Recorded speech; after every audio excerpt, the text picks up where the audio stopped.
Thank you for joining me for this reading of the historical Western romance story, Hearts Upon a Midnight Clear by Lucy Evanson. Mineral Point, Wisconsin Territory, 1840.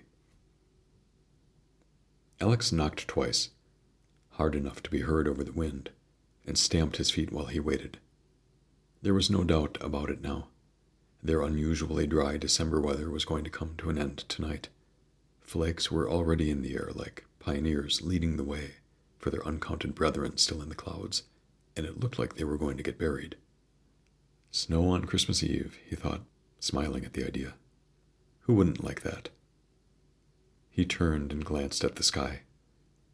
It was black off to the west. The clouds had entirely hidden the setting sun, making it even darker than a Wisconsin winter afternoon normally was. Still, it was difficult to be too upset about it. Not when his saddlebags had been stuffed with every kind of treat he could have imagined, all gifts from the other patients he'd been around to see this afternoon. He could already imagine himself at home, a pot of tea on one side, a jar of Miss Wembley's rhubarb preserves and some biscuits on the other, feet up in front of the fire, and his nose in a book. It sounded perfect. Well, perhaps in a truly perfect world he would have a woman waiting for him at home instead of Nicholas Nickleby. Then again, he had only been in town for a few months, so it wasn't surprising that he hadn't found the right girl yet. Maybe next year, he thought. Until then, let the storm come. I'll be headed home before it gets too bad, and for all I care, it can snow all night. That is, he would be headed home if he ever finished with this last visit. He knocked again, harder this time, and leaned forward to listen at the door. After a moment, he heard the rapid thump of somebody hurrying down the stairs, and then footsteps coming close. The door whipped open, and there stood a young woman, her shawl fluttering in the wind as the frigid air invaded the house.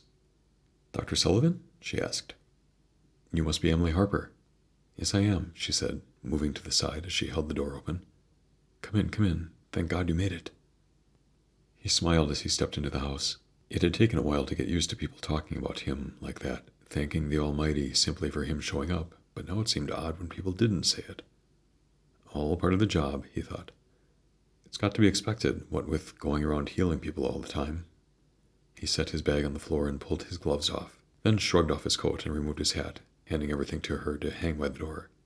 He still wasn't used to the biting cold in Wisconsin, and it wasn't until he had removed his outerwear and taken a deep breath of the kitchen's warm air that he began to feel normal again. She stood there wringing her hands, and Alex took a moment to consider her. She was slender, with wavy black hair that she had pulled back in a tail, although a wayward strand dangled loose over her ear.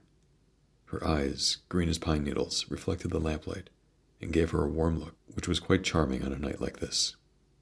He couldn't say exactly how old she was, although she was in the full bloom of youth, perhaps 22 or 23.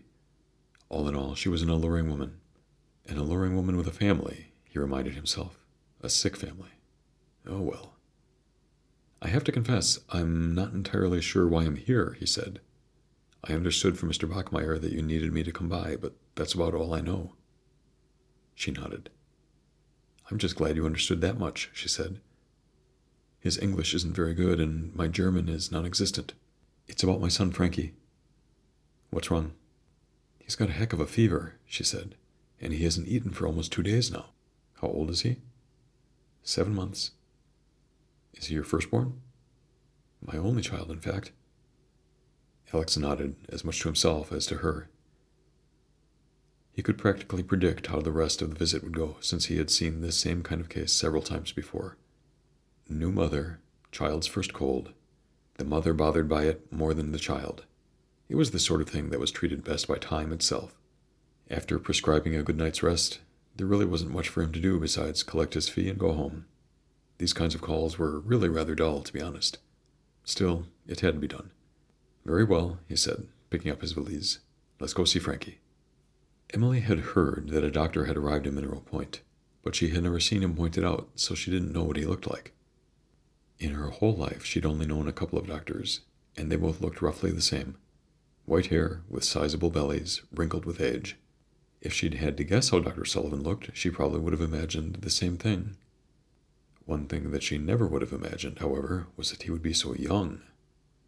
He's barely older than I am, she thought as she went up the stairs with the doctor following behind. I hope he knows what he's doing. She glanced over her shoulder at him and he smiled. It didn't do much to calm her fears, but she appreciated it. He was a nice-looking man. At another time, she might have considered him very nice-looking, in fact.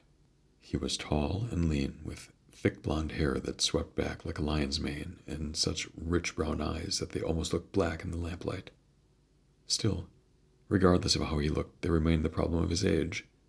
How could he really be a doctor? Boys his age still like to throw rocks at things. Nevertheless, she had no choice but to trust him and hope for the best. He's right in here, she said, leading him into the bedroom at the top of the stairs.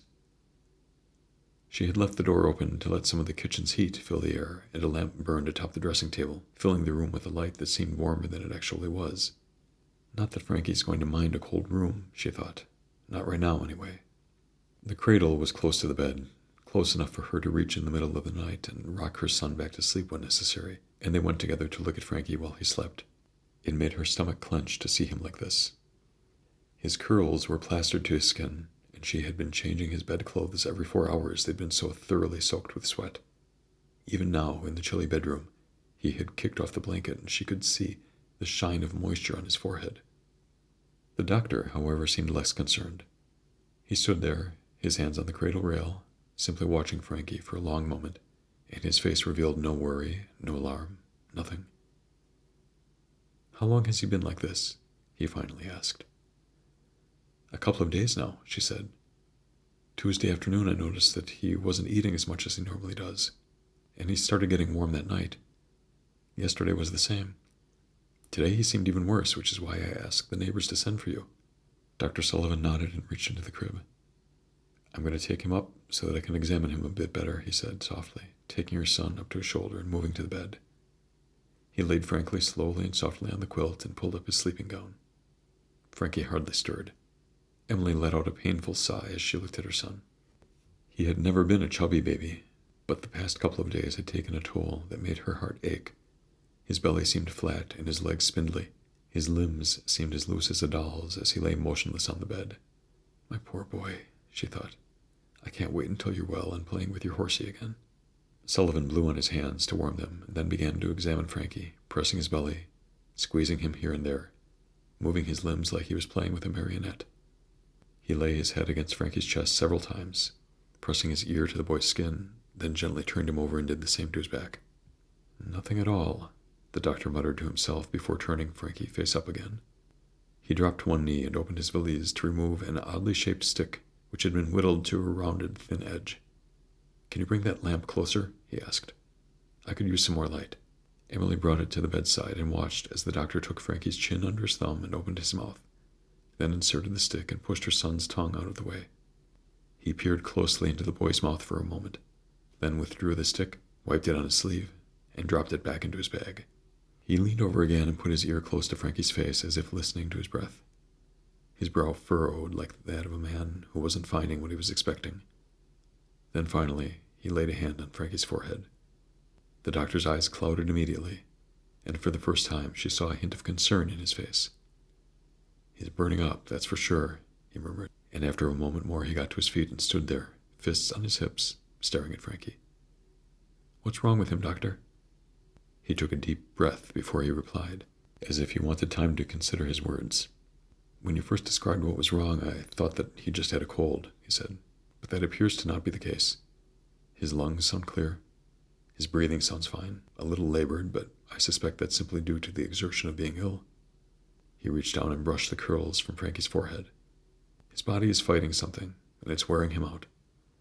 Then if it's not a cold, is it something more serious? Oh, that's always the fear, isn't it? You don't want him to get influenza, of course, that could be extremely dangerous. But for now, that doesn't appear to be the problem either. So what is the problem, then? Well, to be honest, I don't know what's wrong. It was maddening to have to admit that to himself, let alone to her, but there was no way around it. The boy had no signs of any distress aside from the fever, and there wasn't anything to do for him except to keep him comfortable and wait it out. But that isn't what most kin want to hear when a loved one is sick, he thought. People always want to do something, to take some action, even if it's not going to change anything in the end. Emily sat on the edge of the bed and lay her hand on Frankie's stomach. He watched as she brushed aside tears and rubbed her son's belly. "You said he hasn't been eating?" "Barely at all," she said. "Today he hasn't eaten a single thing." "Has he had anything to drink? Milk, broth, anything?" "I tried to get him to nurse, but he's not interested," she said. "Well, here's our action, then," he thought. "We need to get him some more fluids," Alex said. "How's your well water? Is it clean?" "I think so," she said. "We've never had any problems with it." "Point me to it." He turned on his heel and strode out of the room, his chin held high and his back straight, like a man who had identified a problem and was set on solving it. "At least, I hope it looks that way," he thought. "Of course, a little water isn't going to cure him, but it certainly can't hurt." He hurried down the stairs, with Emily trailing behind. Once in the kitchen, she went to the window and pointed. "It's about 40 paces that way." He put on his coat and hat and grabbed the water pail from the stovetop. "I'll be right back," he said, and he stepped outside. Charlie nickered at him as he passed. "It won't be long," Alex muttered as he hurried to the well. The bailing bucket was perched on the wall, and he quickly lowered it until he heard the splash and felt the rope go slack for a moment. When he brought it back up and filled the kitchen pail, an errant drop leaped up and hit his cheek.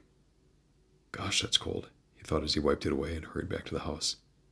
"Could be just what he needs." "I'll want a small spoon and a cup," he said as he entered, leaving the pail on the floor as he took off his coat and hat.